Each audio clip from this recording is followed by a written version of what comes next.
Après que mon mari m'a demandé de servir sa maîtresse pendant ma période postnatale, il m'a giflé et mise à la porte. Il a été choqué par ce que j'ai fait ensuite. J'avais un plan secret. Claire se souviendra toujours de la soirée qui a changé sa vie. Elle avait fait des heures supplémentaires ce jour-là, ne quittant le bureau que vers 19 h, traînant son corps épuisé jusqu'à chez elle. Elle ouvrit la porte d'entrée et vit immédiatement son mari, Damien, assis sur le canapé du salon. Il tenait un verre de Calvados à la main, les pieds posés sur la table basse. La télévision était allumée, mais il ne la regardait pas. Il semblait l'attendre. Cette scène provoqua chez Claire un léger sentiment de malaise. En 5 ans de mariage, Damien ne l'attendait presque jamais dans le salon. Généralement, il était soit dans son bureau à jouer à des jeux vidéo, soit il prétextait des réunions tardives ou des réceptions de clients pour rester dehors toute la nuit. Parfois, il ne se voyait que 2 ou 3 fois par semaine. « Tu es rentré » dit Damien. Son ton était inhabituellement calme, même teinté d'une douceur délibérée. Claire ôta ses talons, sortit son téléphone de son sac et le glissa dans sa poche, puis posa son sac sur la console d'entrée. Elle hocha la tête. « Oui, j'étais occupé à finaliser l'audit du projet. Tu es rentré assez tôt aujourd'hui. Assieds-toi. J'ai quelque chose à te dire, dit Damien, tapotant l'endroit vide du canapé à côté de lui. Claire s'approcha et s'assit. En regardant l'expression de Damien, elle sentit que quelque chose n'allait vraiment pas. Chaque fois qu'il lui parlait récemment, il était soit dédaigneux, soit impatient. Soudain, entamer une discussion formelle signifiait très probablement de mauvaises nouvelles. « Qu'est-ce que c'est ? Dis-le tout de suite, dit Claire. Damien posa son verre et croisa les bras sur sa poitrine, comme s'il essayait d'organiser ses pensées. Après un long moment, il parla enfin. « Tu te souviens de Chloé, n'est-ce pas ?» Le cœur de Claire s'affaissa lourdement. Bien sûr, elle connaissait le nom de Chloé. C'était l'ancienne collègue de Damien. Elle avait démissionné de son entreprise il y a 2 ans et était censée avoir disparu de sa vie. Mais Claire avait très tôt senti que leur relation n'était pas entièrement innocente. L'été dernier, elle avait vu des messages suggestifs sur le téléphone de Damien. Des messages comme « Tu m'as manqué aujourd'hui et quand pourrons-nous nous revoir ?» À l'époque, elle l'avait confronté. Mais Damien avait obstinément insisté que ce n'était qu'une plaisanterie. Il l'avait même blâmé de faire une montagne d'une taupinière et d'être paranoïaque. Ils avaient eu une grosse dispute, mais finalement, l'affaire avait été étouffée. Depuis lors, une épine était restée enfouie dans le cœur de Claire. Ce n'est pas qu'elle n'avait jamais pensé à creuser plus profondément, mais à l'époque, elle sentait que tant que Damien reviendrait à la famille, elle pourrait laisser le passé derrière elle. Après tout, ils avaient 5 ans de mariage. Elle ne voulait pas abandonner facilement. Mais maintenant, le fait que Damien évoque le nom de Chloé de nulle part amplifiait instantanément son anxiété. Qu'est-ce qu'elle a ? Claire essaya de garder sa voix aussi stable que possible. Damien se tut quelques secondes, puis, comme s'il prenait une décision capitale, il cracha tout d'un coup. Elle vient de me donner un fils, né il y a quelques jours. Claire sentit un bourdonnement assourdissant dans sa tête, comme un coup de tonnerre avait explosé juste à côté de son oreille. Son corps entier se figea sur le canapé. Sa bouche s'ouvrit, mais elle ne put prononcer un seul mot. Le bébé est. Sa voix était si sèche qu'elle avait l'impression d'avoir la bouche pleine de sable. Il est à moi, Damien baissa la tête. Son ton, cependant, était net et définitif, comme si l'admettre était beaucoup plus facile que le cacher. Claire sentit la pièce tourner. Mariée depuis 5 ans, elle avait toujours espéré avoir un enfant à elle. Mais Damien disait toujours que le moment n'était pas propice, que la pression financière était trop élevée. Il continuait de reporter d'année en année. Elle avait déjà 32 ans cette année. Sa carrière était stable et leurs finances s'étaient améliorées. Elle pensait qu'il pourrait enfin essayer d'avoir un bébé cette année. « Qu'est-ce que tu viens de dire ?»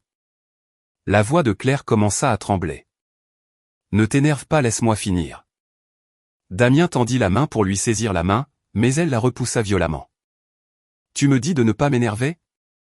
Claire se leva, fixant l'homme devant elle. « Tu as gardé une femme en douce. Tu as eu un bébé avec elle. Et tu me dis de ne pas m'énerver. Damien, pour qui me prends-tu ? Assieds-toi d'abord. Je n'ai pas fini. Le ton de Damien commença à se remplir d'impatience. Ce qui est fait est fait. Crier ne changera rien. Je voulais te parler aujourd'hui pour discuter d'autre chose. Qu'y a-t-il d'autre? Damien se leva, tourna le dos à Claire, marcha jusqu'à la porte coulissante menant à la terrasse, puis se retourna. Il prononça alors une phrase qui brisa complètement le monde de Claire. Chloé se remet de l'accouchement. Elle ne peut pas s'occuper seule d'un nouveau-né, et elle n'a pas de famille pour l'aider. Je veux que tu ailles t'occuper d'elle pendant un certain temps. Le salon était si silencieux que le tic-tac de l'horloge murale était assourdissant. Claire pensa qu'elle avait mal entendu. Elle fixa le visage de Damien, essayant de trouver la moindre trace d'une mauvaise blague, mais son expression était terriblement sérieuse. Répète ça. Claire articula chaque mot. J'ai dit, j'ai besoin que tu ailles t'occuper de Chloé pendant qu'elle se remet, dit Damien, son ton semblant discuter de la tâche la plus ordinaire du monde. Ses parents vivent en province et ont des problèmes de santé, donc ils ne peuvent pas venir. Elle est faible après l'accouchement et doit s'occuper d'un nourrisson. Elle ne peut tout simplement pas gérer. Je dois travailler pendant la journée, donc je ne peux pas être là. Engager une puéricultrice de nuit à temps plein est bien trop cher, facilement plus de 6 000 € par mois. Je suis sous une forte pression financière en ce moment, alors j'ai besoin que tu y ailles. Tu veux. Claire l'interrompit, sa voix tremblante. Tu veux que ta femme aille servir ta maîtresse pendant qu'elle se remet d'avoir ton enfant illégitime. Damien, tu as perdu la tête? Peux-tu arrêter d'utiliser ce mot? Damien fronça les sourcils. Ce n'est pas une maîtresse. Nous avons de vrais sentiments l'un pour l'autre, et l'enfant est déjà né. Que tu l'acceptes ou non, c'est mon sang. En tant que ma femme, ne peux-tu pas être un peu plus généreuse? Généreuse. Claire trouva ce mot absolument absurde. Tu me trompes dans mon dos, tu mets une autre femme enceinte, et maintenant tu veux que je sois sa bonne à tout faire. Dis-moi, quelle femme au monde serait assez généreuse pour faire ça? Tu es juste trop mesquine. Damien éleva la voix. Chloé n'a même pas fait attention à ton existence, mais tu es là à la juger. Laisse-moi te dire, ce n'est pas négociable. Tu iras là-bas demain et tu t'occuperas d'elle jusqu'à ce qu'elle soit complètement remise. Ce n'est pas comme si je te demandais de la servir pour le reste de ta vie. En regardant l'homme devant elle, Claire le trouva entièrement étranger et absolument dégoûtant. Elle était mariée à lui depuis 5 ans. Combien avait-elle sacrifié pour ce foyer? Son salaire, son temps, sa jeunesse, tout y était investi. Et lui? Il avait trouvé une maîtresse, eu un bébé, et maintenant il voulait que sa femme agisse comme une nounou gratuite. Je n'irai pas. La voix de Claire était glaciale et résolue. Non seulement je ne m'occuperai pas d'elle, mais à partir de ce jour, je ne veux plus jamais revoir ton visage. Damien, tu me dégoûtes. Elle se retourna pour se diriger vers la chambre principale et faire ses bagages. Après à peine 2 pas, Damien lui attrapa le bras avec force. Arrête tout de suite. Le visage de Damien devint écarlate. J'essaie de discuter raisonnablement avec toi. Ne tente pas ta chance. Lâche-moi. Claire lutta pour se dégager de sa prise. Tu dois accepter aujourd'hui. Sinon. Sinon quoi? Claire s'arrêta et le regarda droit dans les yeux. La seconde suivante, une gifle retentissante atterrit sur sa joue gauche. L'immense douleur fit reculer Claire de 2 pas, manquant de tomber. Elle s'appuya contre le mur, serrant sa joue brûlante, complètement stupéfaite. En 5 ans de mariage, Damien n'avait jamais levé la main sur elle. Aujourd'hui, parce qu'elle refusait de servir sa maîtresse, il l'avait réellement frappée. Alors fous le camp. Damien rugit, les yeux injectés de sang. Si tu refuses d'aider, alors fous le camp de cette maison. Tu es inutile de toute façon. Tu n'as même pas pu me donner un enfant. Chloé m'a donné un fils. Que vaux-tu? Chaque mot transperçait le cœur de Claire comme un couteau rouillé. Ce n'était pas qu'elle ne pouvait pas avoir d'enfant. C'est lui qui ne la laissait pas faire. Au cours des 5 dernières années, chaque fois qu'elle évoquait l'idée d'avoir un bébé, Damien repoussait l'idée. Il s'avérait que ce n'était pas une question de mauvais timing. Il ne voulait tout simplement pas d'enfant avec elle parce qu'il avait déjà une autre femme et qu'il construisait déjà un héritage ailleurs. Et elle avait été tenue dans l'ignorance comme une idiote. Claire resta figée. La douleur cuisante sur sa joue lui rendait l'esprit plus clair que jamais. Elle ne pleura pas. Elle ne cria pas. Elle se contenta de fixer Damien, l'homme avec qui elle pensait autrefois passer sa vie. Le dernier brin d'attachement émotionnel qu'elle avait pour lui se brisa complètement au moment où la gifle atterrit. Très bien. Sa voix était terriblement calme. Tu veux que je parte? Je partirai. Mais souviens-toi de chaque mot que tu m'as dit aujourd'hui. Sur ce, elle se retourna, entra dans la chambre et verrouilla la porte. Dehors, Damien continuait de jurer bruyamment. Pars si tu veux. Cette maison est exactement la même sans toi. Qui penses-tu être? Le monde continuera de tourner sans toi. Claire s'assit sur le bord du lit, sa main droite tremblant encore légèrement. Elle toucha sa joue. Une petite marque brûlante avait déjà commencé à enfler. Elle se leva, marcha jusqu'à son miroir de coiffeuse et se regarda. Le contour clair d'une empreinte de main était visible sur sa joue gauche. Elle sortit son téléphone et prit plusieurs photos nettes de son visage dans le miroir. Une fois cela fait, elle téléchargea immédiatement les photos sur son stockage cloud sécurisé. Ce n'était pas de la faiblesse. C'était une preuve. Claire resta assise à sa coiffeuse pendant un long moment. Son esprit rejouait les 5 dernières années de leur mariage comme un film. Elle et Damien s'étaient rencontrés par l'intermédiaire d'un ami commun à l'université. À l'époque, Damien la traitait incroyablement bien.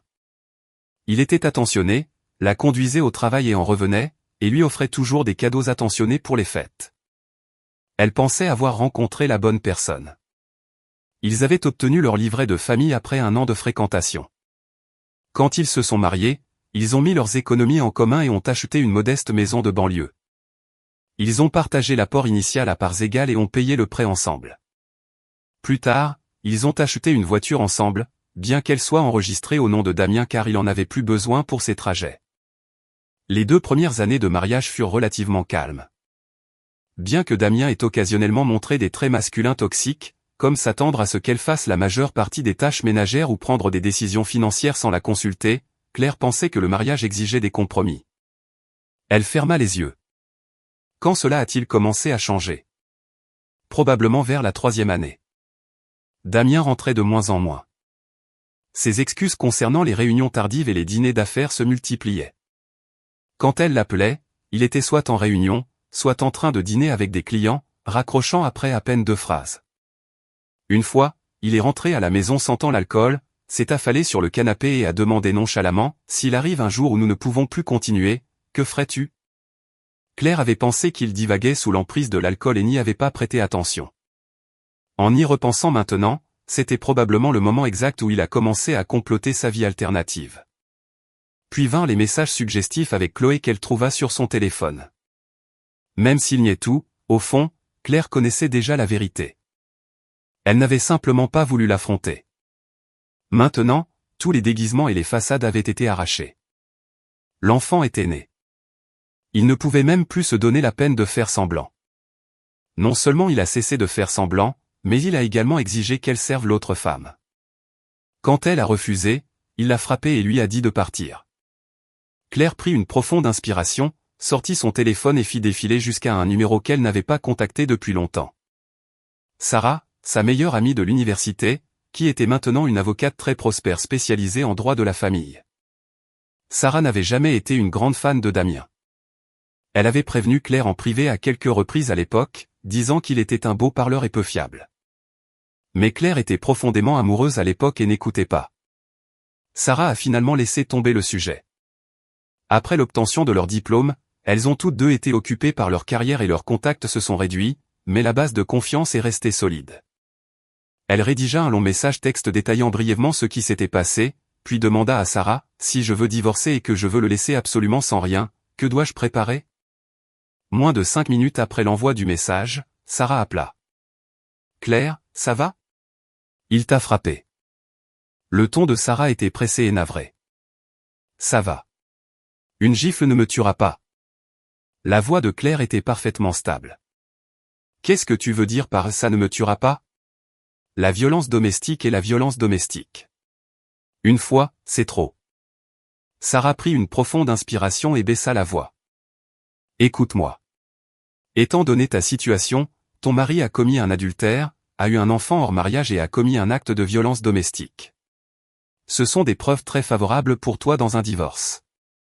Si tu rassembles suffisamment de preuves solides, tu peux absolument dominer le partage des biens, en veillant à ce qu'ils ne reçoivent presque rien. Tu peux aussi le poursuivre pour détresse émotionnelle. Qu'est-ce que je dois exactement collecter? Sarah les énuméra un par un. Premièrement, la blessure sur ton visage. Va immédiatement aux urgences ou à la clinique pour obtenir une évaluation médicale. Le plus tôt sera le mieux, demain matin au plus tard. Deuxièmement, des preuves de son infidélité. Message texte, virement bancaire, photos, vidéos. Rassemble autant que tu le peux. Troisièmement, l'enfant qu'il a eu avec cette femme. Si tu peux mettre la main sur l'acte de naissance ou toute documentation prouvant la paternité, c'est un ticket d'or. Quatrièmement, un inventaire complet de vos biens matrimoniaux communs, la maison, la voiture, les comptes d'épargne, les portefeuilles d'investissement. Organise tout et. Claire, Sarah insista, quand il t'a frappé et t'a dit de partir aujourd'hui. L'as-tu enregistré? Claire secoua la tête, puis réalisa que Sarah ne pouvait pas la voir. Non, c'est arrivé trop vite. Je n'ai pas eu le temps. Ce n'est pas grave. Le rapport médical et tes photos serviront de preuve de l'abus.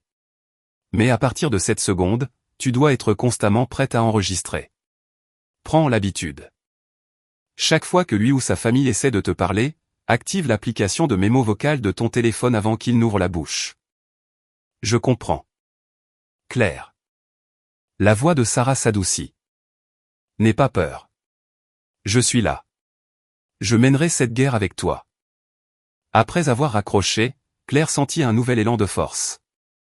Elle savait qu'à partir de ce moment, elle n'était plus la femme accommodante et patiente.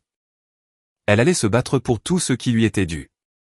Cette nuit-là, Claire dormit dans la chambre principale et Damien dans la chambre d'amis. Ils ne se dirent pas un mot. Tôt le lendemain matin, avant même que Damien ne soit réveillé, Claire quitta discrètement la maison. Elle se rendit aux urgences d'un hôpital voisin et fit examiner sa blessure par un médecin. Le médecin vit l'empreinte de main sur son visage, fronça les sourcils et demanda si elle avait été agressée. Elle dit la vérité.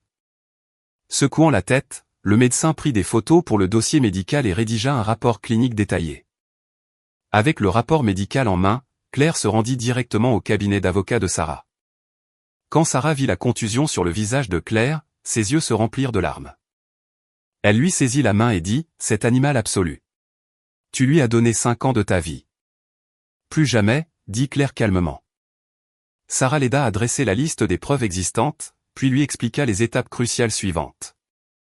Le plus important maintenant est d'obtenir des preuves substantielles de son aventure. Les messages textes ne sont qu'une partie. Si tu peux prouver qu'il cohabite avec Chloé, obtenir l'acte de naissance du bébé ou obtenir des relevés détaillés de ses virements bancaires à elle, nous aurons un dossier en béton armé. Ne le préviens pas tout de suite, instruisit Sarah. Rentre chez toi et agis comme si rien ne s'était passé. Laisse-le penser que tu as accepté ton sort. Une fois sa garde baissée, tu auras l'occasion parfaite de rassembler le reste. Claire hocha la tête. Elle comprit que c'était une guerre qui exigeait une immense patience. Quand elle rentra chez elle, Damien était déjà parti travailler. Il avait laissé un mot négligent sur la table basse. « Appelle-moi quand tu auras réfléchi. » Claire y jeta un coup d'œil, froissa le papier en boule et le jeta à la poubelle. Pendant les jours suivants, Claire alla travailler comme d'habitude et maintint une routine normale à la maison. Damien lui demanda une fois si elle avait pris sa décision. Claire se contenta de lui lancer un regard froid et ne dit rien. Damien réalisa probablement qu'il avait franchi une ligne rouge cette nuit-là. Son attitude s'adoucit légèrement. Bien qu'il ne se soit jamais excusé, il cessa d'exiger qu'elle aille servir Chloé. Cependant, il fit une autre demande. Un soir, Claire cuisinait dans la cuisine. Damien sortit de la chambre d'amis, s'appuya contre le cadre de la porte, la regarda de dos et dit, « J'ai trouvé une aide maternelle à temps partiel pour Chloé. Cela coûte 100 € par jour, environ 3 000 € par mois. Nous allons payer cela sur notre compte commun. » La spatule dans la main de Claire s'arrêta. « Qu'est-ce que tu as dit ?» Elle ne se retourna pas. « J'ai dit que le coût de l'aide pour Chloé sera prélevé sur notre compte commun. » Le ton de Damien suggérait que c'était un arrangement tout à fait raisonnable. Ce n'est pas facile pour elle de s'occuper du bébé seule. Je dois faire mon devoir. Claire se retourna lentement et regarda le visage de Damien. Il semblait entièrement sérieux. Il ne voyait vraiment rien de mal à cette demande. Elle se souvint des conseils de Sarah, ne pas le prévenir. Elle ravala sa rage bouillonnante, força un hochement de tête et dit « Fais ce que tu as à faire ». Damien ne s'attendait clairement pas à ce qu'elle accepte si facilement. Il se figea une seconde, puis sourit. « C'est mieux comme ça. C'est bien que tu réfléchisses clairement. Ce qui s'est passé avec Chloé et moi est déjà fait. Te battre avec moi ne résoudra rien. Si nous faisons tous les deux un pas en arrière, nous pouvons encore vivre une bonne vie. » Claire ne répondit pas. Elle se retourna et continua de cuisiner. La fumée de la poêle lui piquait les yeux, mais elle ne versa pas une seule larme. Au cours des 2 semaines suivantes, Claire agit comme si elle avait accepté sa réalité. Son attitude envers Damien devint beaucoup plus douce. Occasionnellement, elle lui demandait même si le travail était fatigant ou ce qu'il voulait pour le dîner. Damien pensa qu'elle avait enfin retrouvé la raison. Il devint beaucoup plus amical, parla davantage et rentra plus souvent dîner. Quelquefois, il ramena même des fruits frais. Mais ce qu'il ignorait, c'est que Claire construisait tranquillement son arsenal. D'abord vinrent les messages textes. Après s'être fait prendre à envoyer des SMS à Chloé la dernière fois, Damien avait changé le code de son téléphone. Mais comme Claire n'en avait plus jamais parlé, il supposa que la tempête était passée. Trouvant le nouveau code gênant, il le changea rapidement pour l'ancien, sa propre date d'anniversaire. L'homme était arrogant jusqu'à la moelle. Il ne respectait jamais les sentiments de Claire et ne croyait honnêtement pas qu'elle aurait le cran de se retourner contre lui. Chaque nuit, après qu'il se soit endormi, Claire prenait doucement son téléphone et faisait défiler ses e-messages. Le contenu était écœurant. Le nom de contact de Chloé était enregistré avec des émojis en forme de cœur. La discussion était pleine d'affection nauséabonde. « Mon amour, notre fils a pris du poids aujourd'hui. Il te ressemble exactement. Chérie, quand viendras-tu me voir et notre fils? Quand divorceras-tu enfin d'elle? Je ne veux pas vivre comme ça pour toujours. » Les réponses de Damien étaient tout aussi révoltantes. « Bientôt.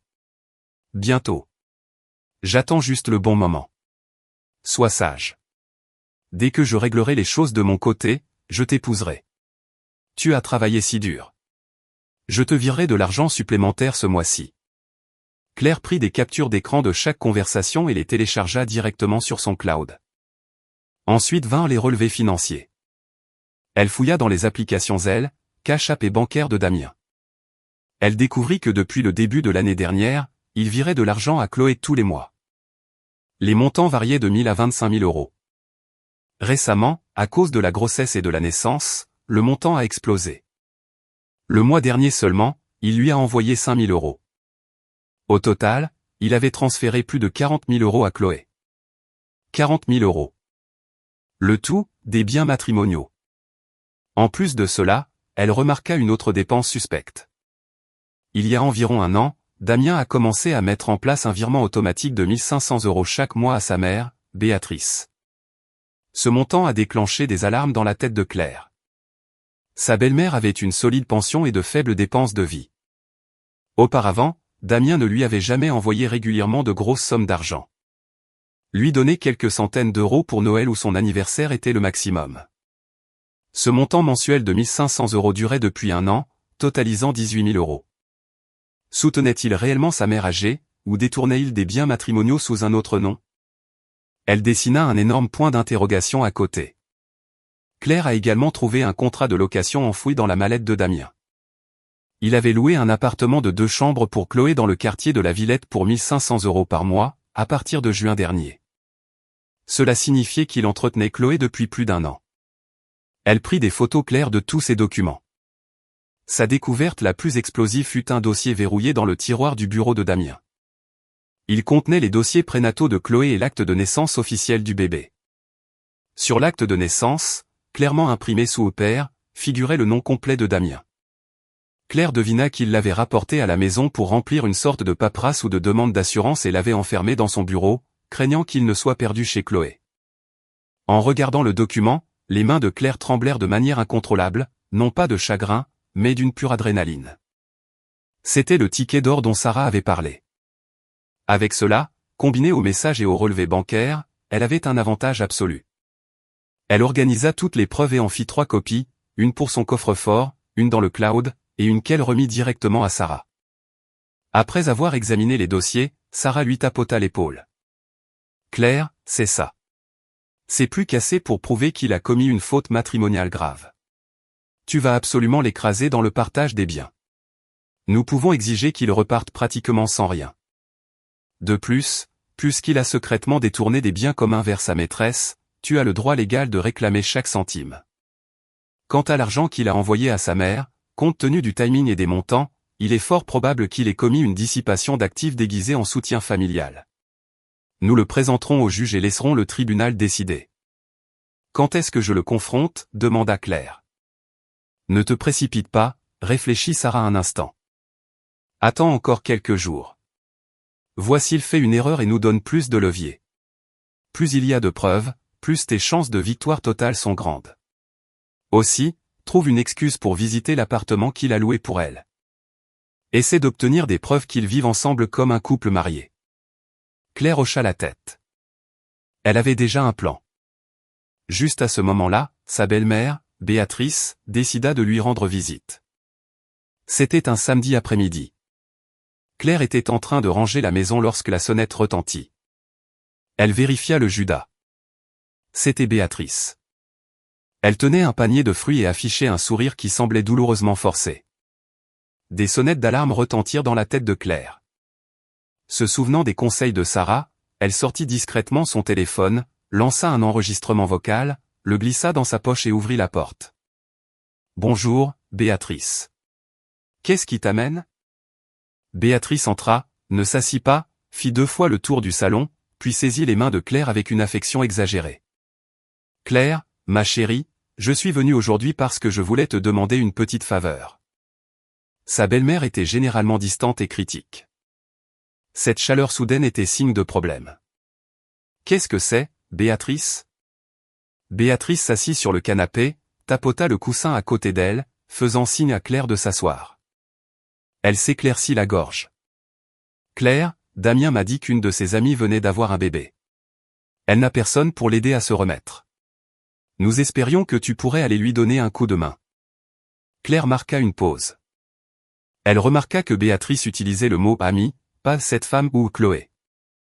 Cela signifiait soit que Damien avait menti à sa mère et ne lui avait pas dit que c'était sa maîtresse et son enfant illégitime, soit que Béatrice savait exactement ce qui se passait, mais le présentait délibérément comme une faveur pour une amie.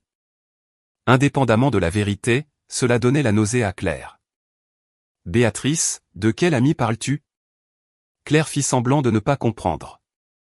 Les yeux de Béatrice se détournèrent un instant avant qu'elle ne réponde nonchalamment « Oh, juste une ancienne collègue de Damien. Son nom de famille est Chloé. La pauvre fille est toute seule ici et sa famille est en province. C'est tellement triste. Damien a dit, tu es si bonne pour t'occuper des gens. Nous pensions juste que tu pouvais y aller quelques jours. Ce n'est vraiment pas beaucoup demandé, n'est-ce pas ? » Claire regarda silencieusement sa belle-mère. Elle était maintenant sûre à 100% que Béatrice connaissait Chloé et qu'elle savait que l'enfant était celui de Damien. Sinon, pourquoi diable demanderait-elle à sa belle-fille d'aller faire l'infirmière pour une collègue au hasard ? Béatrice. La voix de Claire était parfaitement calme. Damien t'a-t-il dit qu'elle n'était qu'une amie ? Le sourire de Béatrice se figea un instant avant de revenir en place. Que veux-tu dire ? Bien sûr, ce ne sont que des amis. Que pourrait-il être d'autre ? Cette Chloé est la maîtresse de Damien. L'enfant est celui de Damien. Tu sais tout ça, n'est-ce pas ? L'air du salon se solidifia instantanément. Le sourire disparut complètement du visage de Béatrice. Elle fixa Claire pendant plusieurs secondes, la bouche s'ouvrant et se fermant. Finalement, elle laissa échapper un long soupir et toute son attitude changea.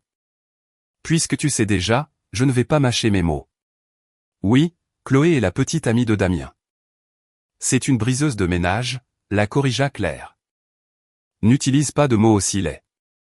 Le visage de Béatrice s'assombrit. Et alors, si un homme a une autre femme en douce ? Cela ne t'empêche pas d'être sa femme légale. Regarde-toi. Mariée depuis 5 ans et tu n'as même pas pu donner un enfant à la famille. Au moins Chloé a donné à Damien un grand garçon en bonne santé. Quel droit as-tu de la mépriser? Ces mots étaient comme une lame émoussant le cœur de Claire. Ce n'était pas qu'elle ne voulait pas tomber enceinte. Damien refusait de la laisser faire. Chaque fois qu'elle en parlait, il trouvait des excuses. Rétrospectivement, il le faisait exprès. Il avait déjà Chloé. Il avait tout planifié. Attendre le bon moment, la divorcer et emménager avec Chloé. Béatrice. Claire prit une profonde inspiration, réprimant la tempête qui grondait dans sa poitrine. Quelles que soient tes justifications, je n'accepterai jamais d'aller faire l'infirmière pour cette femme. Béatrice frappa la main sur l'accoudoir et se leva. Écoute-moi très attentivement. Cet enfant est mon petit-fils. C'est le sang de notre famille. Sa mère se remet et n'a aucune aide. En tant qu'épouse de Damien, qu'y a-t-il de mal à ce que tu ailles l'aider? Si tu étais une vraie femme, tu en aurais eu un toi-même. Tu ne peux pas avoir d'enfant et maintenant tu es amère que quelqu'un d'autre en ait eu. Cela n'a absolument rien à voir avec le fait que j'aille la servir ou non. Claire se leva, regardant sa belle-mère droit dans les yeux. Béatrice, je te respecte en tant qu'aînée, mais tu ne peux pas être complètement aveugle au bien et au mal. Damien qui entretient une femme et a un enfant en dehors de notre mariage est entièrement de sa faute. S'attendre à ce que je serve sa maîtresse n'est pas une faveur. C'est une insulte extrême. Bien. Tu te crois si forte maintenant, n'est-ce pas? Le ton de Béatrice devint amer et agressif. Laisse-moi te dire tout de suite, si tu n'y vas pas, Damien te divorcera. Quand cela arrivera, tu te retrouveras sans rien. Ne dis pas que je ne t'ai pas prévenu. Alors qu'il me divorce. La voix de Claire ne vacilla pas le moins du monde. Béatrice ne s'attendait clairement pas à ce qu'elle accepte si rapidement. Elle fut stupéfaite un instant, puis ricana. Tu penses qu'un divorce signifie que tu vas profiter de nous? La maison est au nom de mon fils. La voiture est à son nom. Tu n'auras pas un centime. Claire ne répondit pas. Elle se contenta de la regarder. Béatrice resta là 1 minute de plus. Voyant que Claire ne reculait pas, elle saisit avec colère son sac et se dirigea vers la porte. En traversant le seuil, elle lança une dernière menace par-dessus son épaule. Attends un peu. Quand Damien rentrera, nous verrons comment il s'occupera de toi. La porte claqua. Claire resta dans le salon, le cœur battant, mais l'esprit remarquablement vif. Elle retourna dans sa chambre, sortit son téléphone et confirma que l'application d'enregistrement fonctionnait toujours. Du moment où Béatrice était entrée jusqu'au moment où elle était partie, chaque mot avait été enregistré avec une clarté cristalline, y compris l'admission de Béatrice de l'existence de Chloé et du bébé, y compris l'utilisation par Béatrice de la menace de divorce. Y compris toutes ces insultes vicieuses. Elle sauvegardait le fichier audio et envoya un SMS rapide à Sarah résumant la visite. Sarah répondit immédiatement, brillant. Les déclarations de ta belle-mère agissent comme des preuves corroborantes de son adultère et de l'enfant illégitime. Cet audio est de l'or. Reste calme. Ne commence pas de dispute avec lui. Laisse-les se pendre eux-mêmes. Bien sûr, Damien rentra à la maison ce soir-là, l'air furieux. Clairement, il avait parlé à sa mère. Il jeta sa mallette sur le canapé, marcha jusqu'à la cuisine où Claire faisait bouillir des pâtes, et commença un interrogatoire. Ma mère est venue te parler aujourd'hui. Pourquoi as-tu encore refusé? C'est quoi ton problème? Claire essuya calmement ses mains sur son tablier, tapota sa poche pour s'assurer que son téléphone enregistrait, et continua de remuer la marmite. Elle ne leva même pas les yeux. Je t'ai déjà dit que je n'irai pas servir cette femme. Ce n'est pas cette femme. Son nom est Chloé, Damien éleva la voix. Bien, Chloé. Claire leva finalement les yeux vers lui. Alors explique-moi pourquoi ta femme devrait aller servir ta maîtresse après l'accouchement. Donne-moi une raison, une seule raison logique. Damien ouvrit la bouche, mais aucun mot n'en sortit. Tu ne peux pas, parce qu'il n'y a aucune raison logique. Claire éteignit la cuisinière et servit les pâtes. Damien, laisse-moi te demander une dernière fois. As-tu l'intention de me divorcer pour que tu puisses être avec elle? Damien resta silencieux pendant un long moment. Puis il dit, je ne veux pas divorcer. Ce qui s'est passé avec elle n'était qu'un moment de faiblesse, mais l'enfant est déjà là. Je ne peux pas simplement l'abandonner. Je veux que tu sois la plus grande et que tu acceptes la réalité. Nous pouvons simplement continuer à vivre nos vies. La plus grande. Claire entendit cette phrase à nouveau. Elle la trouva à la fois exaspérante et hilarante.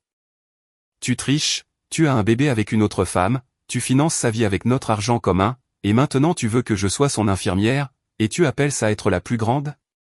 Damien, pour qui me prends-tu, ta servante sous contrat? Peux-tu arrêter de t'accrocher à ça? Damien se frotta le visage de frustration. Bien, oublie de t'occuper d'elle. Mais arrête de parler de divorce. Faisons comme si rien de tout cela n'était jamais arrivé. Faire comme si rien de tout cela n'était jamais arrivé. Claire posa sa fourchette et fixa Damien droit dans les yeux. As-tu oublié que tu m'as giflé? As-tu oublié que tu m'as dit de foutre le camp? As-tu oublié que tu t'es moqué de moi parce que je n'étais pas capable de te donner un enfant? Le visage de Damien changea.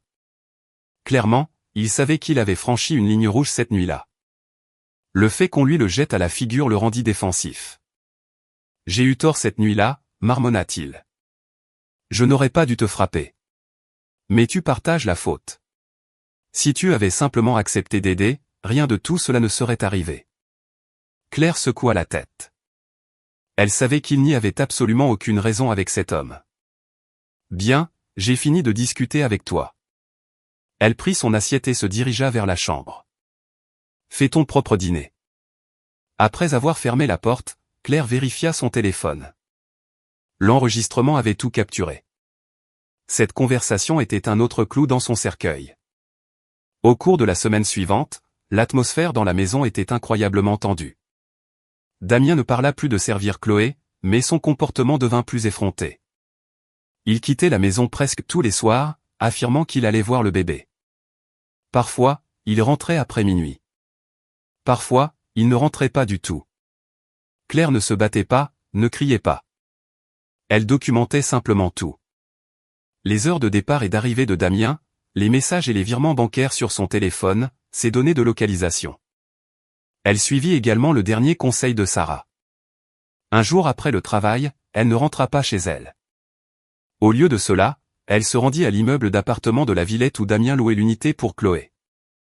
Elle gara sa voiture un peu plus loin dans la rue et attendit environ 40 minutes avant que le SUV de Damien n'entre dans le parking. Claire sortit son téléphone et enregistra sa voiture entrant dans le complexe. Elle attendit dans sa voiture encore une heure jusqu'à ce que le soleil se couche complètement. Puis elle entra dans le bâtiment. Suivant l'adresse indiquée sur le contrat de location, elle monta au 6e étage et trouva l'unité 603. Le couloir était silencieux, éclairé par des lumières tamisées. Debout devant la porte, elle pouvait faiblement entendre le son d'un bébé qui pleurait à l'intérieur, ainsi qu'un homme et une femme qui parlaient.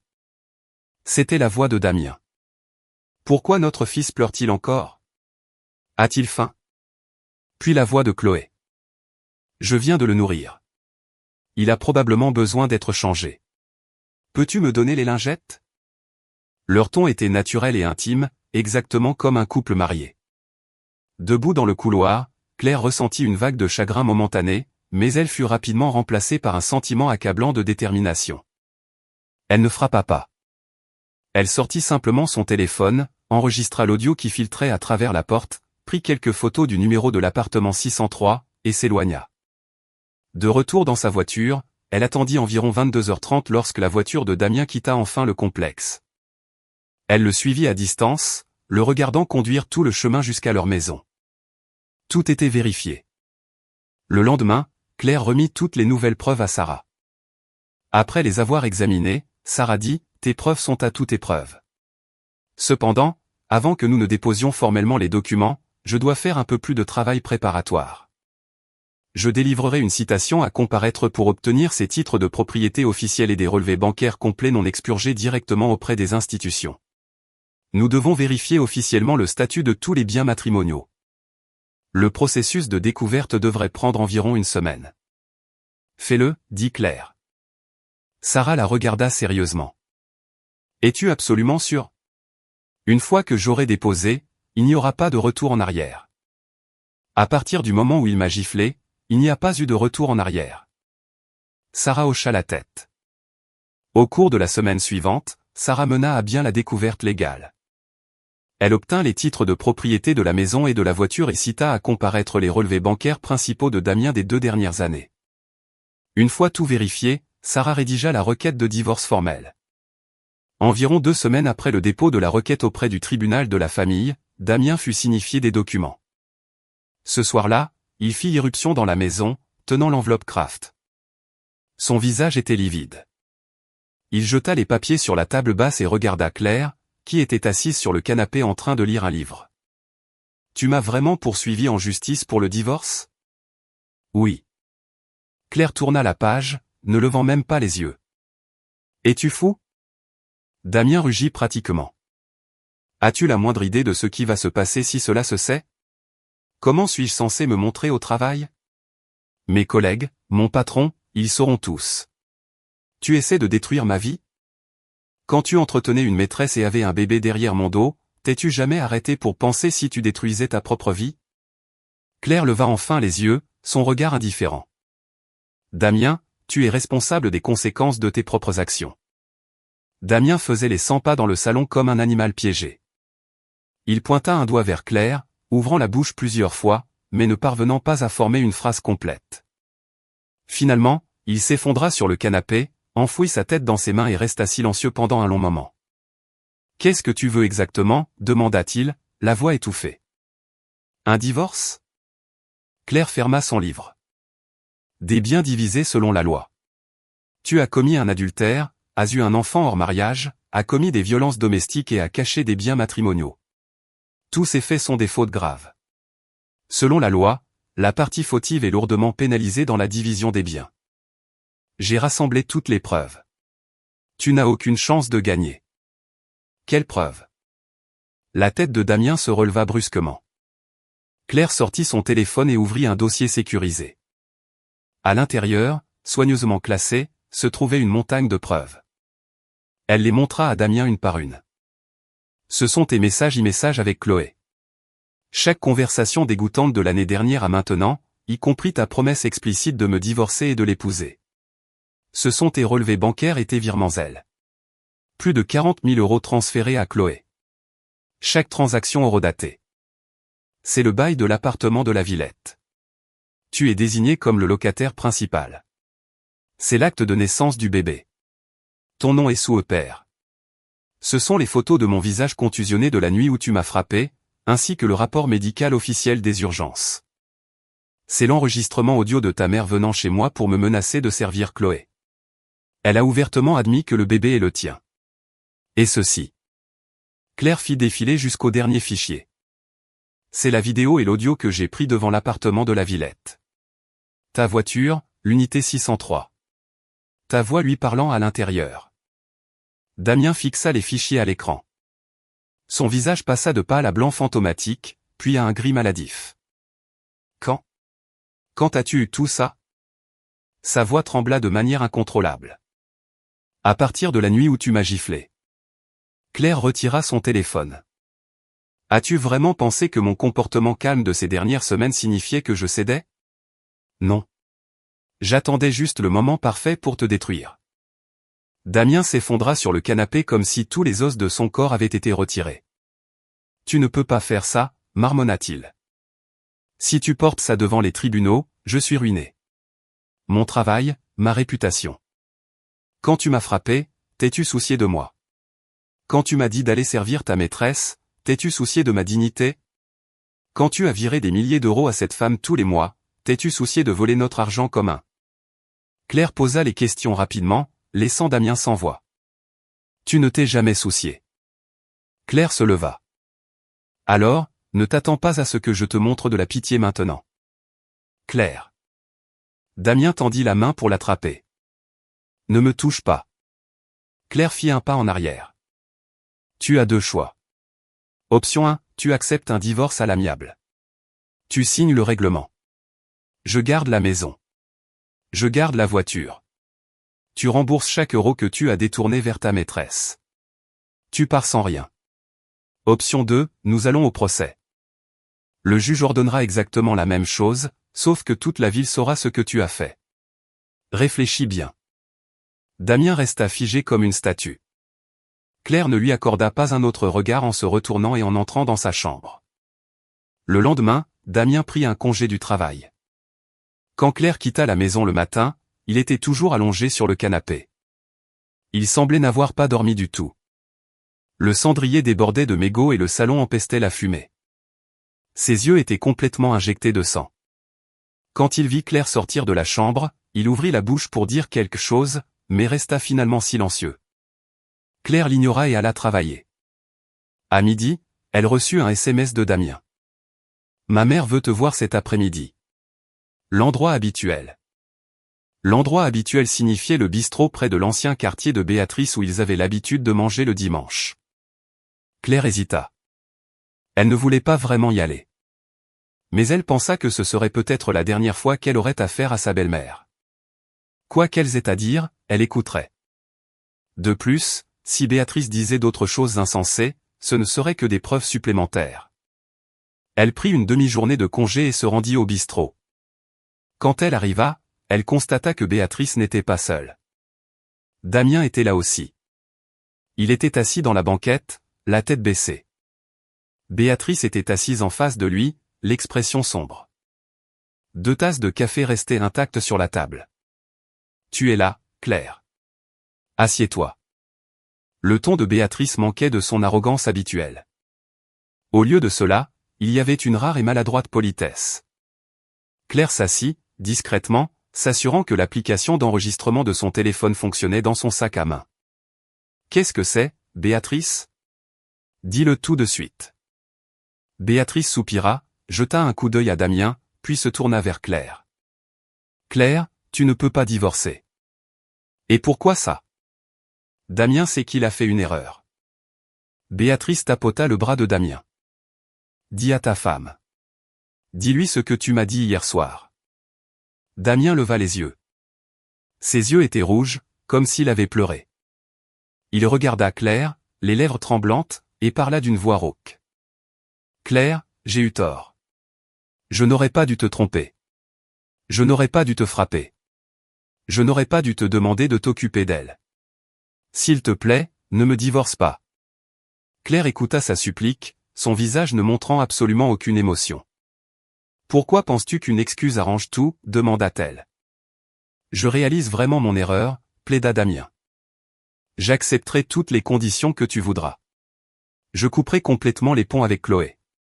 Je ne lui parlerai plus jamais. Le bébé. Je gérerai la situation du bébé. Cela ne t'affectera pas. Cela ne m'affectera pas. » Claire laissa échapper un rire froid. « Cet enfant est déjà né. Il a un acte de naissance avec ton nom dessus. Comment exactement ne m'affectera-t-il pas?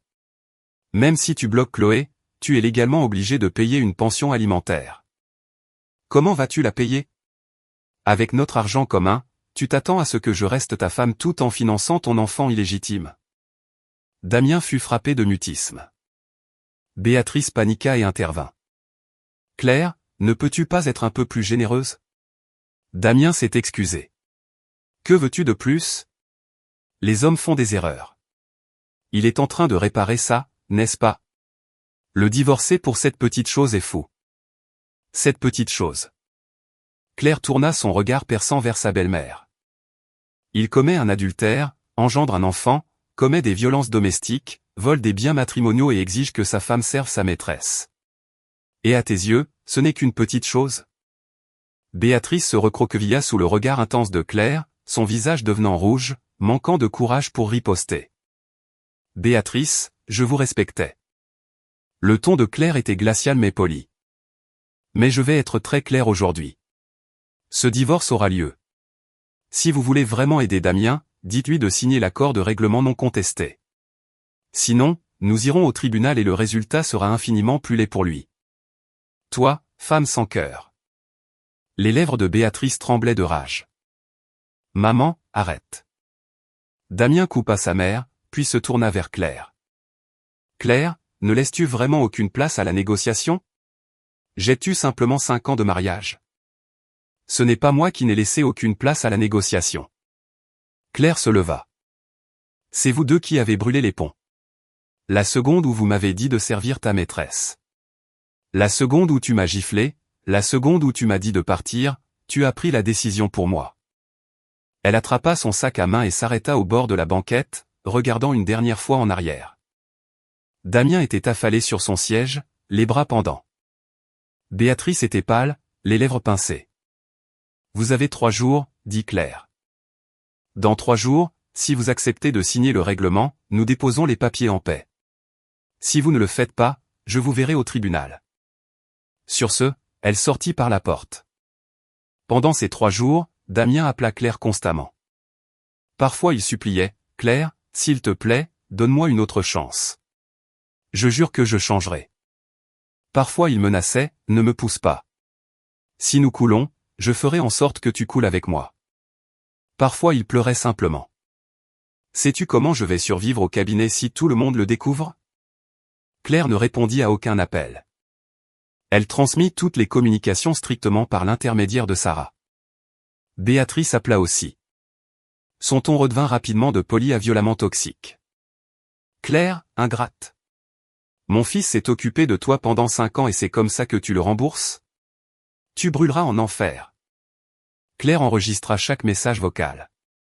Pendant cette période, Damien fit quelque chose d'incroyablement stupide. Il essaya de cacher de l'argent. Sarah avait déposé une motion pour geler leurs actifs en même temps que la requête de divorce. Le tribunal avait gelé leurs biens, leurs voitures et les comptes bancaires principaux de Damien, mais Damien, refusant d'accepter la défaite, transféra secrètement 15 000 € d'un compte secondaire non gelé vers le compte bancaire de son cousin, essayant de dissimuler de l'argent. Ce qu'il ne réalisa pas, c'est que Sarah avait demandé à Claire de surveiller de près son empreinte financière. Claire remarqua le virement dans l'application bancaire synchronisée dans le cloud et alerta immédiatement Sarah. Sarah rit froidement. Magnifique. Commettre une dissipation d'actifs pendant un litige actif. Il n'est plus seulement fauché maintenant. Il est activement en outrage au tribunal. Quand je montrerai ça au juge, le tribunal va tout te donner sur un plateau d'argent. Les 3 jours passèrent. Damien refusa de signer. Claire ne fut pas surprise. Elle savait qu'il nourrissait toujours l'illusion qu'il pouvait gagner au tribunal puisque la maison et la voiture étaient techniquement à son nom. Il pensait qu'il avait un avantage. Il se trompait lourdement. Le jour du procès, Claire portait un tailleur pantalon foncé élégant et un maquillage minimal. Quand elle entra dans la salle d'audience, Sarah l'attendait déjà à la table du demandeur. Damien était assis à la table du défendeur.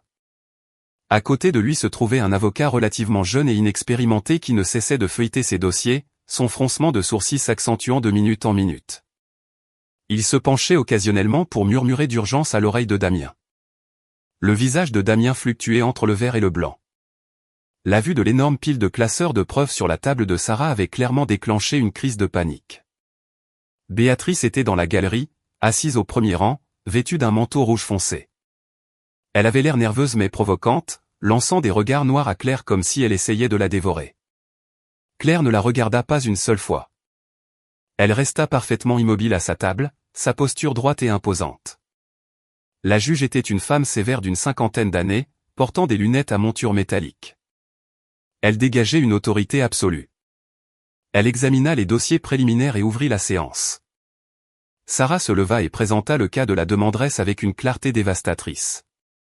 Votre honneur, la demanderesse, Claire, et le défendeur, Damien, se sont mariés il y a 5 ans. Pendant le mariage, le couple a acheté une maison et un véhicule avec les apports et les prêts immobiliers payés à partir des fonds matrimoniaux communs.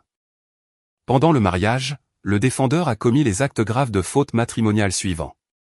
Premièrement, le maintien d'une relation adultère à long terme avec une tierce partie, Chloé, ayant entraîné la naissance d'un enfant hors mariage. Nous avons soumis des messages textes, des relevés de virements bancaires et l'acte de naissance de l'enfant portant le nom du défendeur comme pièce A. Deuxièmement, le défendeur a commis une dissipation d'actifs en transférant secrètement plus de 40 000 € de fonds matrimoniaux à la tierce partie. De plus, le défendeur a commencé à effectuer des virements mensuels inhabituels de 1 500 € sur le compte de sa mère, totalisant environ 18 000 € au cours de la dernière année. Compte tenu de la chronologie corrélant parfaitement avec son adultère et du fait que sa mère a une pension adéquate, la demanderesse soutient qu'il s'agissait d'un transfert frauduleux de biens matrimoniaux déguisé en soutien familial. Troisièmement, suite au refus de la demanderesse d'agir comme infirmière postnatale pour sa maîtresse, le défendeur a commis un acte de violence domestique entraînant un traumatisme facial. Nous avons soumis des preuves photographiques et un rapport médical certifié des urgences comme pièce B. Quatrièmement, pendant la durée de ce litige, le défendeur a activement tenté de cacher des actifs en transférant 15 000 € sur le compte bancaire de son cousin, défiant l'injonction financière du tribunal. Les relevés bancaires sont soumis comme pièce C. Sarah marqua une pause, laissant le poids des preuves s'installer dans la salle d'audience. Compte tenu du comportement flagrant du défendeur, adultère, violence domestique et dissipation malveillante d'actifs, la demanderesse demande respectueusement la dissolution du mariage, l'attribution du domicile conjugal et du véhicule à la demanderesse, la restitution intégrale des fonds dissipés, les dommages et intérêts pour détresse émotionnelle et des dommages punitifs d'un montant de 15 000 €. Le tribunal était silencieux. Le seul bruit était le bruissement de la juge tournant les pages du classeur de preuves. L'avocat de Damien se leva pour offrir une réfutation, mais il semblait complètement vaincu avant même de commencer. Votre honneur, mon client admet certaines erreurs dans le mariage. Cependant, les demandes de la demanderesse sont draconiennes. La maison et le véhicule sont uniquement au nom de mon client, et il a contribué de manière significative au prêt immobilier. De plus, les virements à sa mère étaient simplement un fils qui soutenait un parent âgé et ne devrait pas être classé comme une dissipation d'actifs. Sarah riposta instantanément. Premièrement, quel que soit le nom sur le titre de propriété, les fonds utilisés pour l'achat et la constitution de l'équité provenaient de comptes matrimoniaux mixtes, ce qui en fait des biens communs. Deuxièmement, concernant le soutien à la mère, le défendeur n'a jamais montré un schéma de virements mensuels important avant son aventure, ni consulté son épouse. Il s'agit clairement d'une dissimulation d'actifs systémique. Troisièmement, Sarah leva un morceau de papier. Le transfert de 15 000 € à un cousin après avoir reçu des papiers de divorce est une violation classique d'une ordonnance d'interdiction financière. Selon la loi, une partie qui tente de frauder le tribunal et son conjoint peut être pénalisée par la confiscation de sa part des actifs. La juge écouta attentivement. Elle feuilleta les messages textes, son front se plissant de dégoût. Elle regarda l'acte de naissance, puis lança un regard dur à Damien. Quand elle arriva au rapport des urgences détaillant l'agression, sa mâchoire se serra visiblement. Conseil pour le défendeur, dit froidement la juge. Votre client conteste-t-il la validité de cette preuve? Le jeune avocat regarda impuissant Damien. Damien fixa ses chaussures pendant un long moment avant de railler. Les messages et l'argent sont réels. Le bébé est à moi, mais la frappée était un accident. J'ai juste perdu mon sang-froid. Accident ou non, la violence domestique est la violence domestique. La juge claqua. Le rapport médical est versé au dossier. Depuis la galerie. Béatrice sauta soudainement et hurla. Juge, vous ne pouvez pas l'écouter. C'était une femme terrible. Elle ne levait même pas le petit doigt dans la maison et avait un horrible caractère. Silence. La juge frappa son marteau. Les membres de la galerie resteront silencieux ou seront tenus en outrage et expulsés par l'huissier. Un mot de plus, madame, et vous passerez la nuit en prison. Béatrice se figea, complètement terrifiée par l'autorité de la juge. Elle serra la bouche et s'enfonça dans son siège, bien que ses yeux brûlaient toujours de haine. La juge posa quelques questions de clarification concernant les calendriers financiers, confirma les détails et annonça une suspension avant de rendre sa décision. En sortant des portes de la salle d'audience, l'avocat de Damien le tira à part et murmura furieusement. Damien avait l'air physiquement malade. La réalité de sa destruction imminente s'était finalement installée. Claire marchait à côté de Sarah. « Qu'est-ce que tu en penses ?» Sarah sourit faiblement. « Détends-toi. » Sa défense était inexistante. De plus, essayer de cacher de l'argent pendant un procès actif est un énorme signal d'alarme pour n'importe quel juge. Je suis très confiante que tu obtiendras la maison et la voiture. Quant à l'argent qu'il a envoyé à sa mère, le juge pourrait exercer une certaine discrétion, mais tu récupéreras la majeure partie. Bien. Claire expira un long soupir. Soudain, des pas rapides s'approchèrent par derrière.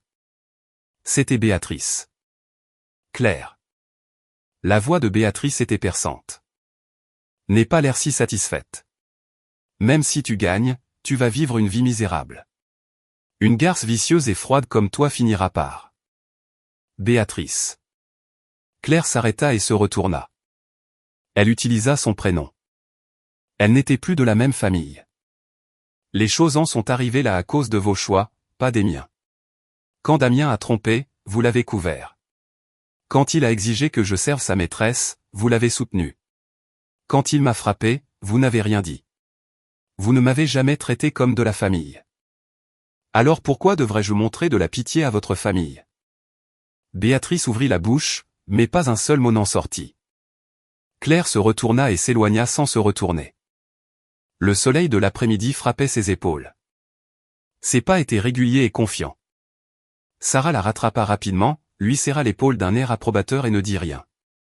Pendant un bref instant, les yeux de Claire se mouillèrent, mais elle leva les yeux vers le ciel bleu clair, prit une profonde inspiration et fit disparaître les larmes. La décision officielle arriva par la poste un mois plus tard. Le tribunal a jugé les faits d'une clarté écrasante et les preuves irréfutables. La juge a fortement favorisé la requête de Claire. Le divorce a été prononcé. Le domicile conjugal a été entièrement attribué à Claire, Claire assumant le reste du prêt immobilier. Le véhicule a été entièrement attribué à Claire. Les fonds dissipés, les 40 000 € envoyés à Chloé et les 15 000 € envoyés au cousin, totalisant 55 000 €, devront être remboursés à Claire dans les 30 jours. Concernant les 18 000 € envoyés à la mère, le tribunal a reconnu qu'une partie pourrait être interprétée comme un soutien familial, mais a pénalisé Damien pour le manque de transparence, ordonnant le remboursement de 12 000 €. Le tribunal a accordé 10 000 € de dommages et intérêts pour détresse émotionnelle. Au total, Damien a été légalement ordonné de payer à Claire 77 000 € en espèces. Lorsque Sarah a reçu le jugement, elle a immédiatement appelé Claire. Nous avons gagné. La maison et la voiture sont à toi.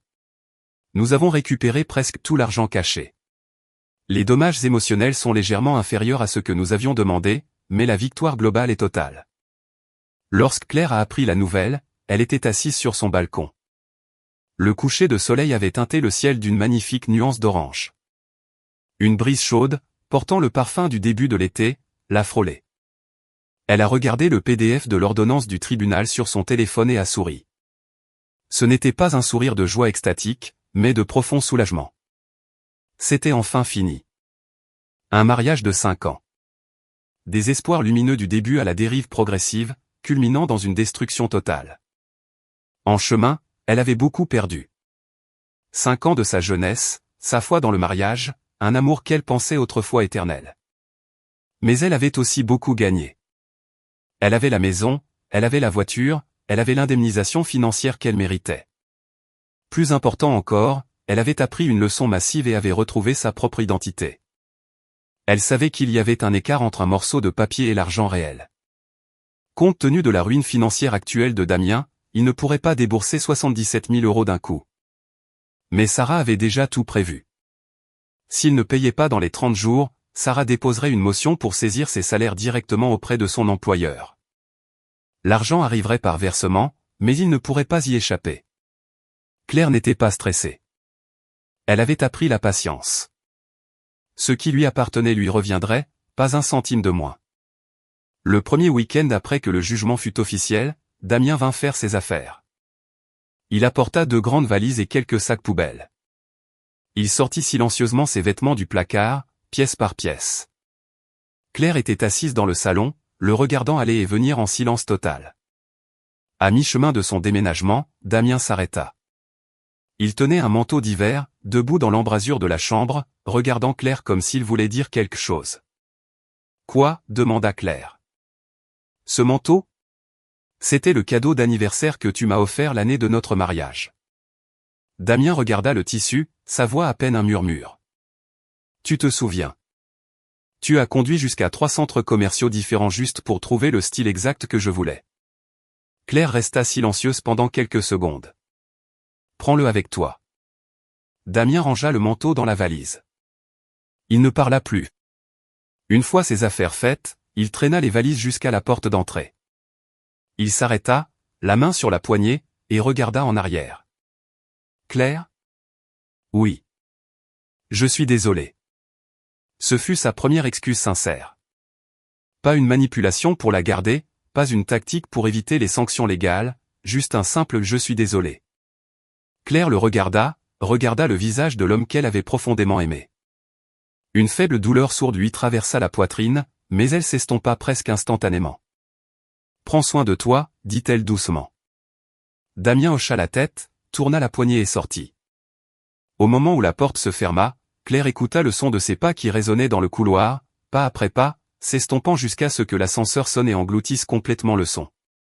Elle s'assit seule dans le salon calme et spacieux et regarda autour d'elle. La tache rectangulaire décolorée sur le mur montrait l'endroit où se trouvait autrefois leur portrait de mariage. Les aimants de vacances sur le réfrigérateur avaient été jetés. La plante de lierre sur la table basse était florissante, ses feuilles d'un vert éclatant et sain. Elle l'avait maintenue en vie toute seule. À partir d'aujourd'hui, cette maison était vraiment la sienne. Claire se leva, entra dans la cuisine et se versa un verre d'eau. Elle ouvrit le réfrigérateur, sortit une barquette de fraises, les lava et les apporta sur le balcon. Elle s'assit sur la chaise de patio, mangeant une fraise tout en regardant la rue en bas. Les trottoirs du soir étaient animés. Une jeune mère marchant avec un enfant en bas âge. Un couple d'adolescents se tenant la main. Des navetteurs se précipitant chez eux.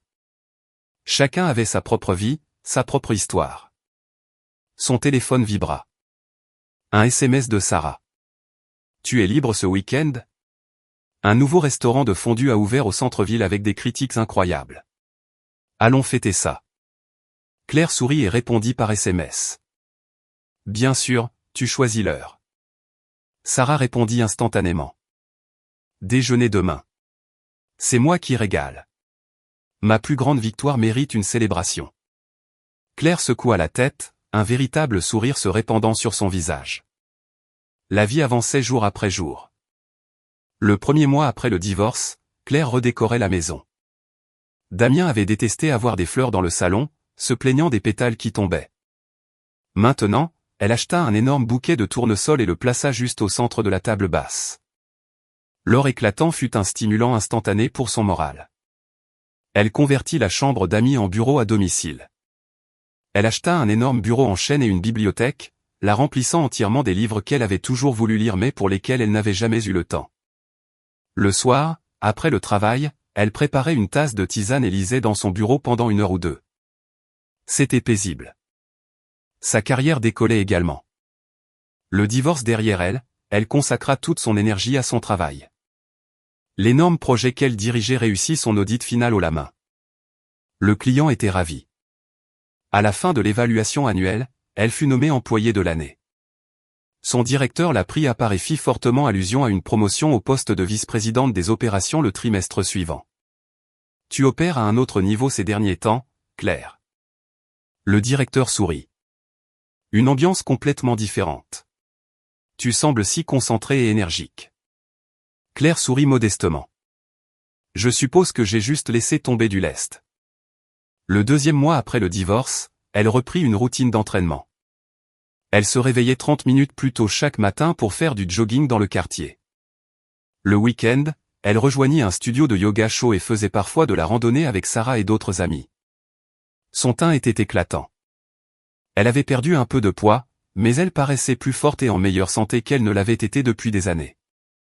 Ses collègues disaient qu'elle rajeunissait. Le 3e mois après le divorce, elle reçut un appel téléphonique complètement inattendu. C'était de Chloé. Claire fixa le numéro inconnu sur l'écran pendant quelques secondes avant de répondre. « Bonjour, est-ce Claire ?» La voix à l'autre bout était hésitante, teintée de tension nerveuse. « Oui. Qui est-ce ?»« C'est Chloé. » Claire se tut. L'autre bout du fil était silencieux aussi. Finalement, Chloé parla, ses mots se précipitant comme si elle craignait de perdre son courage. « Claire, je sais que tu me détestes probablement et que tu ne veux pas entendre ma voix, mais je voulais appeler pour dire « je suis désolé ». Tu t'excuses auprès de moi. Claire fut réellement surprise. Je sais qu'une excuse ne répare rien.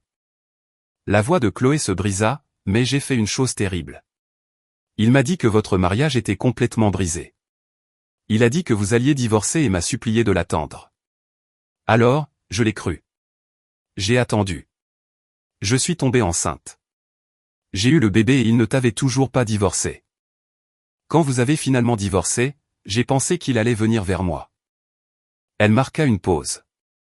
Et demanda Claire, sa voix plate, il s'est enfui. Chloé commença à sangloter. Après le divorce, il a été mis à la porte de la maison.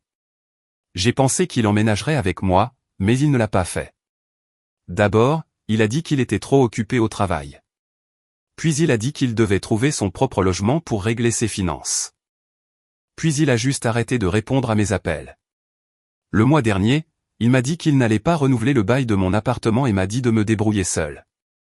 La pension alimentaire, il m'avait promis 1 000 € par mois. Puis il l'a réduite à 5 cents. Le mois dernier, il n'a pas envoyé un centime. En écoutant cela, Claire ne ressentit absolument aucune satisfaction maligne. Elle trouva simplement la femme à l'autre bout incroyablement pathétique. Chloé. Claire parla. Pourquoi exactement m'as-tu appelé aujourd'hui? Je voulais juste dire que je suis désolé. Chloé s'étrangla dans ses larmes. Et je voulais te dire que tu avais raison. Le quitter était la bonne chose à faire. Ce n'est pas un homme sur lequel on peut compter. Je le vois maintenant. Mais c'est trop tard pour moi. Je suis une mère célibataire avec un nourrisson et sans emploi. L'enfant est innocent, dit Claire simplement. Quant à la pension alimentaire, porte-le devant le tribunal de la famille et demande l'intervention de l'État. Ils saisiront ses salaires. Il est le père biologique. Il ne peut pas échapper à son obligation légale. Oui, merci. La voix de Chloé était à peine un murmure. Prends soin de toi. Claire raccrocha et resta longtemps devant la fenêtre. Elle se rappela quelque chose que Sarah lui avait dit, un homme qui trahit sa femme trahira inévitablement sa maîtresse. Le problème n'est pas la femme. Le problème est l'homme. Cela s'avéra complètement vrai. Damien ne pouvait plus obtenir la vie confortable et subventionnée qu'il voulait de Claire. Alors, il avait couru vers Chloé. Quand la réalité financière de Chloé et du bébé devint un fardeau au lieu d'un fantasme, il les abandonna aussi. Il trouverait probablement juste une autre victime plus tard, ce genre d'homme ne changerait jamais, et elle n'avait plus à perdre une seule seconde de sa vie à se soucier de lui. 6 mois après le divorce, les parents de Claire vinrent de leur petite ville de Bourgogne pour lui rendre visite. Ne voulant pas les inquiéter, elle ne leur avait pas raconté les détails désagréables du divorce. Elle avait juste dit qu'ils avaient des différends irréconciliables et s'étaient séparés à l'amiable. En réalité, pendant ces sombres mois du divorce, de nombreuses nuits, elle était restée seule sur son balcon, son pouce planant au-dessus du nom de contact de sa mère. Elle voulait l'appeler et pleurer toutes les larmes de son corps, mais elle verrouillait toujours son téléphone et le rangeait. Elle ne voulait pas que ses parents âgés, à des centaines de kilomètres, perdent le sommeil à cause d'elle. Elle avait choisi de porter le poids de ces nuits angoissantes entièrement sur ses propres épaules. Ses parents furent bouleversés par le divorce, mais la voyant vivre dans une belle maison impeccable, l'air rayonnante et réussi, cela les rassura. « Tant que tu vas bien, ma chérie, c'est tout ce qui compte, » dit sa mère, lui tenant la main. Le mariage n'est pas une fin en soi. Être heureuse est. Je sais, maman. Claire posa sa tête sur l'épaule de sa mère, comme elle le faisait quand elle était petite fille. Son père se tenait près de la fenêtre, regardant le vase de tournesol frais. Tu as rendu l'endroit vraiment agréable. Ta mère a un énorme buisson de jasmin à l'arrière qui devient trop grand pour le jardin. La prochaine fois que nous viendrons, j'en apporterai un pot pour ton patio. Il aura l'air parfait là-bas. Ça a l'air génial, papa, sourit Claire. Ils restèrent une semaine puis repartirent. Après leur départ, Claire trouva un chèque de 2 000 € glissé sous son oreiller. Ses yeux se remplirent de larmes, mais elle n'essaya pas de le renvoyer. Elle savait que c'était leur façon de montrer leur amour. L'accepter leur apportait la paix de l'esprit. Un week-end, 1 an après le divorce, Claire faisait le grand nettoyage de la maison quand son téléphone sonna. C'était un appelant qu'elle n'attendait jamais. Damien. Elle hésita un instant, puis répondit « oui ». La voix de Damien semblait avoir vieilli d'une décennie. Elle était rauque, épuisée et creuse. « Qu'est-ce que tu veux ? » Je voulais juste entendre ta voix. Damien resta silencieux pendant quelques secondes. « Je ne vais pas très bien. Après le divorce, mes performances au cabinet ont chuté. Ils m'ont transféré dans un bureau satellite sur un marché moins cher. Mon salaire a été réduit de moitié. La moitié de mon salaire est saisie pour ce que je te dois. Je peux à peine payer le loyer. Chloé me traîne en justice pour la pension alimentaire. Et la santé de ma mère s'est dégradée. Elle a été hospitalisée 2 fois le mois dernier. Claire écouta en silence, sans l'interrompre. Je sais que je me suis attiré tout ça. Damien laissa échapper un long soupir. Si je n'avais pas fait ces choix, nous n'en serions pas là. Claire, je n'appelle pas pour te supplier de revenir, et je ne demande pas de prêt. Je voulais juste te dire que je le regrette vraiment sincèrement. Claire tenait le téléphone, regardant par la fenêtre le ciel. Il était d'un bleu clair magnifique. La lumière du soleil de l'après-midi se répandait sur le nouveau tapis qu'elle avait acheté pour le salon. C'était chaud et parfait. Damien, dit-elle doucement. Le regret est inutile.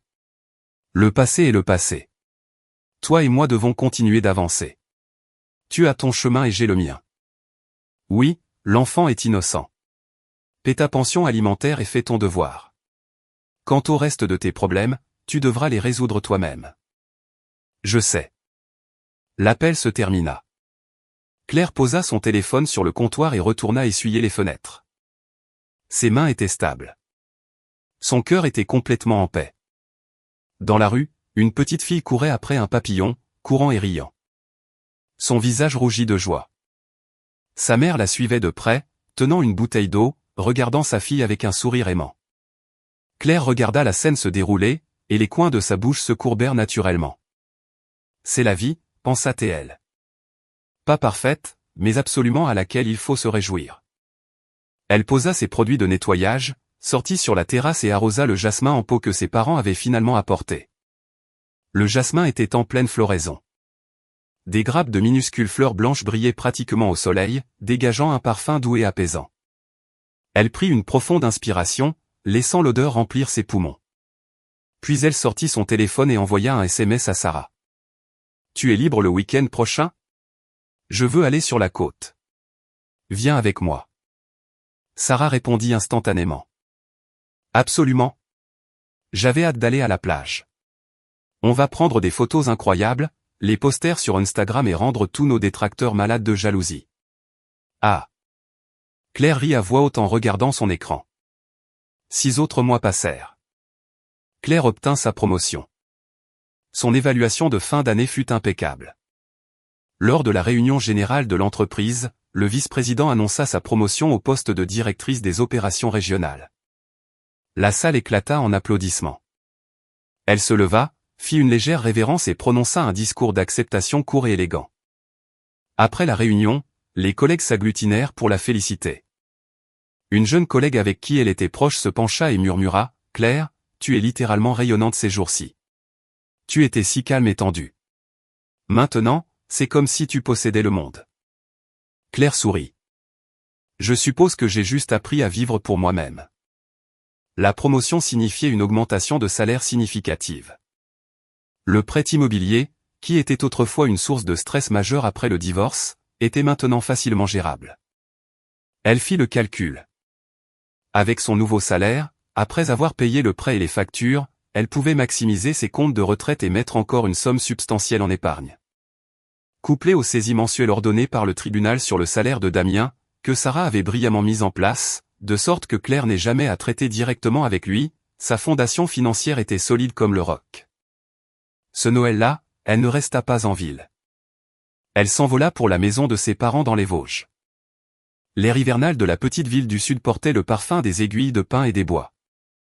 Son père était dans le jardin en train de frire une dinde tandis que sa mère s'affairait dans la cuisine à faire des tartes et à préparer le jambon glacé au miel. Des enfants du quartier couraient dans la rue sur leur nouveau vélo. Claire était assise sur la balançoire du porche, aidant sa mère à écosser des haricots verts. Le soleil d'hiver était remarquablement chaud. Le golden retriever de la famille dormait paisiblement à ses pieds. « Claire, ma chérie. » Sa mère passa la tête par la fenêtre de la cuisine. « Tu connais Madame Dubois dans la rue ? Son fils, celui qui possède cette entreprise de logistique à Lyon, est de retour en ville pour les fêtes. Il est divorcé aussi. Pas d'enfant. C'est un homme vraiment bien. Maman. » Claire ne leva même pas les yeux des haricots verts. « Je dis juste. » Sa mère retira sa tête à l'intérieur d'un air défensif. Je ne te force pas à l'épouser demain. Son père, entendant cela de la friteuse, cria vers la maison. Laisse la fille tranquille, Martha. Elle se débrouille incroyablement bien seule. Je m'inquiète juste pour elle. Sa mère cria en retour, l'air légèrement offensé. Claire ne put s'empêcher de rire aux éclats. C'était chez elle, aussi brutal et froid que le monde extérieur puisse être.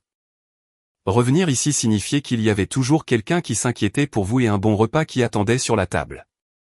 La veille de Noël, tous les trois étaient assis autour de la table à manger en train de découper la dinde. Un film de vacances classique jouait à la télévision en arrière-plan.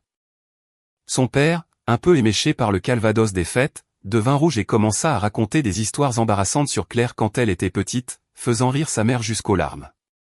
En les écoutant, le cœur de Claire se gonfla. Elle repensa au Noël dernier. Elle était assise seule dans cette maison froide et stérile de la ville, mangeant une pizza surgelée pour le dîner. Damien n'avait même pas pris la peine de lui envoyer un message. À l'époque, elle pensait avoir touché le fond.